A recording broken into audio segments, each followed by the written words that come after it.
senador Davi Alcolumbre, que é presidente do Senado, toma posicionamento institucional diante da fala do senador Plínio Valério, do PSDB, contra a ministra Marina Silva.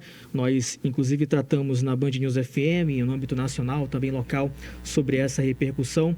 Rosane Carvalho já está aqui conosco na ponta da linha e, claro, vai trazer aqui ótica sobre esse assunto. Pode prosseguir, Rosane. Estamos com um bom áudio agora? O que nós vamos avaliando aqui? Então vamos lá. Você puxou um assunto que repercutiu em toda a mídia ontem, a gente deu também aqui na Band News, sobre a manifestação de várias pessoas da política, vários senadores, várias mulheres, deputadas federais de diferentes partidos, incluindo o partido do senador, do PSDB, do senador Plínio Valério, em relação à sua fala misógina, machista e que sim incita a violência contra a mulher, né? A gente viu aí a reação de alguns homens tentando reforçar ou defender que havia ali um exagero, um mimimi. A gente já entra tendo tempo para falar a esse respeito, nessa questão, mas nós temos que nos ater especialmente à fala do presidente do Senado, porque a gente costuma dizer, já falamos aqui algumas vezes com os nossos ouvintes, que notícia para jornalista é algo diferente, né? Então, quando um cachorro morde alguém, não é notícia, porque é o normal acontecer, né? Quando alguém morde um cachorro, aí é notícia, porque é o diferente. Veja, manifestações machistas, elas têm provocado reações na sociedade, né? Reações de mulheres que ocupam espaço de visibilidade. O anormal ainda é que alguns formadores de opinião permanecem ali no atraso da sua mentalidade, né? No entanto, o presidente do Senado, né? O presidente do Senado, ele não se manifesta com frequência, aliás, com baixíssima frequência, é muito raro que ele se manifeste publicamente chamando a atenção de algum senador, né, de um parlamentar. Veja, isso é muito incomum. E quando acontece, realmente, é alguém do baixo clero, alguém que não tem uma envergadura política, né, uma ocupação de fato do espaço de poder que é a função de um senador, que é exatamente a figura que a gente consegue descrever na atuação, na fala, e se a gente ouvir os 9, 10 minutos que o senador Plínio falou naquela manifestação, vai ser a conclusão que a gente vai conseguir ter, do mandato dele, inclusive, né? Então, ele está numa frequência, ele está num circuito que o coloca na condição de ser chamado a atenção pelo presidente do Senado, da forma como foi colocado publicamente num áudio que eu não sei se você tem aí, se a gente pode compartilhar com os nossos ouvintes. Nós estamos vivendo um momento tão difícil que uma fala de um senador da República, mesmo de brincadeira, ou com tom de brincadeira, agride, infelizmente, o que nós estamos querendo para o Brasil. Nós estamos vivendo um país dividido, polarizado, que infelizmente está fazendo mal para as pessoas. E uma fala dessa só é um combustível, senadora Leila, para essas agressões que nós estamos vendo nas famílias brasileiras, na sociedade brasileira, onde está todo mundo se achando no direito de ofender e agredir todo mundo. Aí eu poderia sim chegar aqui, me desculpa, eu excedi. Eu não excedi. Por favor, pode interromper. O que saiu para o ouvinte foi a fala do presidente Alcolumbre, não foi? Isso.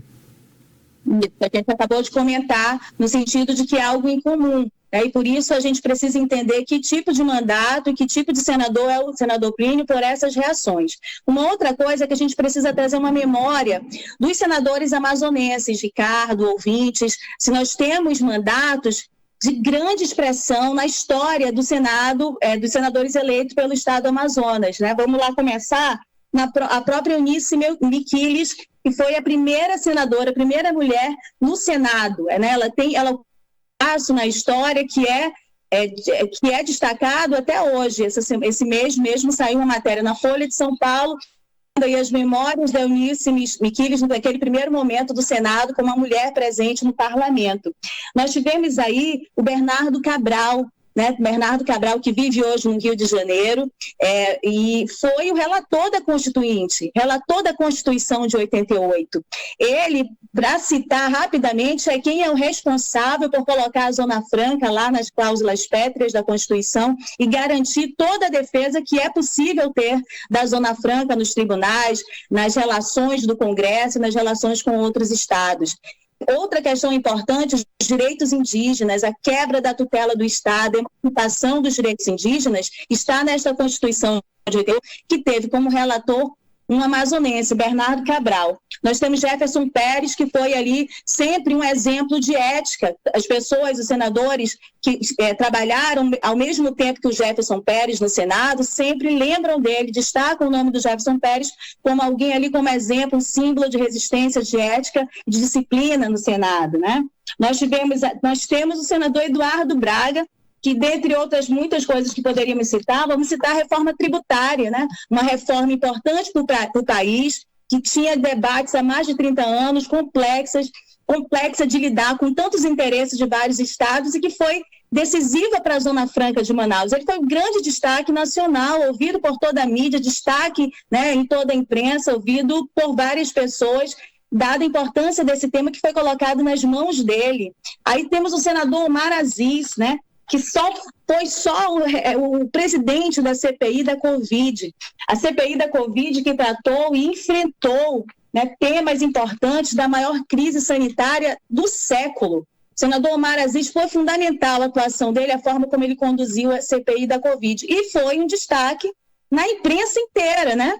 Eu deixei por fim a Vanessa Graziotin, a primeira mulher eleita pelo estado do Amazonas, participou da conquista, construção de legislações importantes para a garantia dos direitos da mulher em sociedade, direitos da mulher de respeito na política, na atuação política, uma mulher muito respeitada e que foi relatora das principais ações que beneficiaram a Zona Franca de Manaus enquanto ela estava exercendo o mandato. E por que eu deixei por último? Veja, nós trocamos essa mulher por um senador que se orgulha de dizer sim, de tapa ao ouvido, sim, de dizer que não sabe porra nenhuma de Zona Franca de Manaus. Como é que ele, um senador, se expressa dessa maneira publicamente sobre a Zona Franca de Manaus e não tem a menor vergonha de falar a esse respeito? Então a gente precisa entender que mandato é esse, como ele se coloca e como ele se apresenta, até pela relação com o passado dos senadores eleitos pelo Estado do Amazonas e com a forma como o presidente do Senado se refere a ele. Sem de tapar o ouvido aqui, Rose, bem destacado no seu comentário. Você quer ainda rodar algum trecho dessa fala do senador Plínio Valério ou da senadora Leila? Não, o Plínio Valério disse apenas que não se arrepende da fala e se orgulha. O grande destaque do mandato dele em 8 anos, né? Quase 8 anos, é algo que nos envergonha muito, né? Nos envergonha muito, é um ato realmente de violência. Há várias camadas dessa violência contra as mulheres em sociedade. Nós somos um país que mata as mulheres, a gente precisa estar tratando desse tema. E falar publicamente, banalizar essa fala, é reforçar e fazer com que pessoas que tenham condutas machistas em várias esferas, elas estão no tratamento da conversa, elas estão nas ameaças, elas estão na imposição da questão financeira, né, na fala que agride as mulheres emocionalmente. A parte da violência física e a morte dessas mulheres é a última gradação desse estado de violência que elas vivem permanentemente na sociedade. Então, eu penso que não precisa reproduzir a fala infeliz do Plínio Valério, mas apenas fazer, sim, uma leitura de qual é o contexto desse mandato que é tão importante para o Estado do Amazonas e está exercido dessa maneira como ele se apresenta.